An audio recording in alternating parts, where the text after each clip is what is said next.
దీపంలో దీపం కానీ ఉంచి పక్కలకి గుత్తి దీపాలను వెలుగుతాయి. అవి వెలుగుతున్నప్పుడు అసలు స్ఫటికలింగ వైభవం చూడాలి. అప్పటికి సూర్యోదయం అవదు. అవనప్పుడు ఆ స్ఫటికలింగం కాంతు లీనుతుంది అంతరాలయం అంతా. అప్పుడు రామేశ్వరంలో ఏం చేస్తారంటే ఓ ఎర్రటి పువ్వు దాని ముందుకి ఇలా తీసుకొచ్చి ఉంచుతారు కింద నుంచి. శివలింగం అంతా ఎర్రగా అయిపోతుంది. ఆ పువ్వు తీసేస్తారు. ఈలో చూసిన వాళ్ళకు అనుభవం ఉండుంటుంది. స్ఫటికలింగం తెల్లగా కనపడుతుంది. అర్చకులు పక్కకెళ్ళి నిలబడతారు. తెల్లటి లింగం చూశాక మళ్ళీ ఒక పసుపచ్చటి పువ్వు తీసుకొచ్చి శివలింగం దగ్గర ఉంచుతారు. శివలింగం అంతా పచ్చగా అయిపోతుంది. ఆ పసుపు పువ్వు తీసేస్తారు.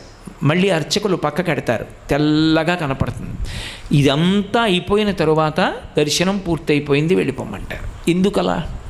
మిగిలిన ఏ శివలింగం దగ్గర అలా చేయరు. ఒక్క స్ఫటికలింగాన్ని ఆరాధన చేస్తే అలా చెయ్యమని